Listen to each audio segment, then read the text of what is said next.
امام سجاد علیہ السلام نے فرمایا، اے لوگو، جب شعبان کا مہینہ اختتام کو جانے لگے تو اس وقت کوشش کرو دن کے وقت روزے میں رہا کرو اور رات کو اللہ کی عبادت میں مصروف رہا کرو،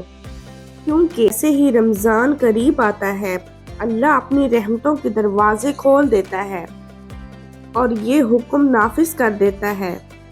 کہ جو انسان اس رمضان سے پہلے اپنے گناہوں کی معافی مانگے، مجھے قسم ہے اپنی خدائی کی، میں اس کے گناہ معاف کر دوں گا تاکہ وہ رمضان میں وہ پاک ہو کر میرے رحمت والے مہینے رمضان میں داخل ہو سکے۔ تو کسی نے عرض کیا ہے نواسہ رسول، وہ کون سا عمل ہے جس کو کرنے کے بعد رمضان اور شعبان کے اختتام تک انسان اپنی دعاؤں کو قبول کروا سکتا ہے؟ جیسے ہی یہ پوچھا گیا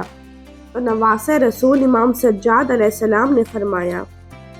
اے شخص، اگر اپنی دعاؤں کو اللہ کی دربار میں قبول کروانا چاہتے ہو، شعبان کے آخری ہفتے میں کسی بھی ایک رات عشاء کی نماز کے بعد سورۃ صاد پڑھو اور ہم محمد و آل محمد پہ درود بھیج کر دعا مانگو۔ جو انسان شعبان کی آخری راتوں میں سورۃ صاد پڑھ کے اللہ سے جو بھی دعا مانگے گا تو رمضان سے پہلے وہ اپنی دعا اللہ کی دربار میں قبول پائے گا۔ امام علی علیہ السلام کی خدمت میں ایک شخص آ کر پوچھنے لگا، یا علی، اس زمین کے لیے سب سے خاص پل کون سا ہے جس وقت کی انسان کو سب سے زیادہ قدر کرنی چاہیے؟ جیسے ہی یہ پوچھا گیا تو امام علی علیہ السلام نے فرمایا، اے بندہ خدا، یاد رکھنا، وہ وقت وہ ہے جب رمضان کا چاند زمین پر ظاہر ہوتا ہے۔ میں نے اللہ کے رسول سے سنا، جب رمضان کا چاند زمین پہ ظاہر ہوتا ہے تو اللہ دوزخ کے سارے دروازے بند کر دیتا ہے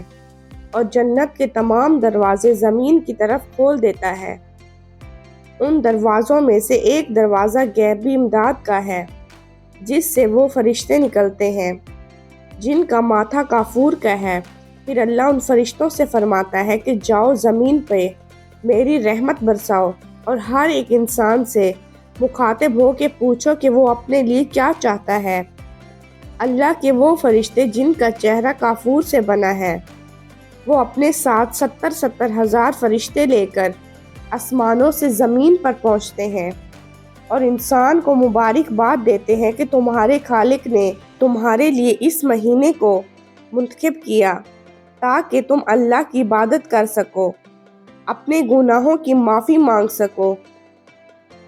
اپنے لیے وہ مانگ سکو جو تم اپنے لیے مانگنا چاہتے ہو۔ اے شخص، یاد رکھنا، جو بھی رمضان کے چاند کو دیکھ کے 21 مرتبہ سورہ قدر پڑھ کر جو بھی دعا مانگے گا، مجھے قسم ہے اپنے پروردگار کی، اللہ وہ دعا بغیر کسی رکاوٹ اور بغیر کسی حساب و کتاب کے فوراً قبول کر دے گا۔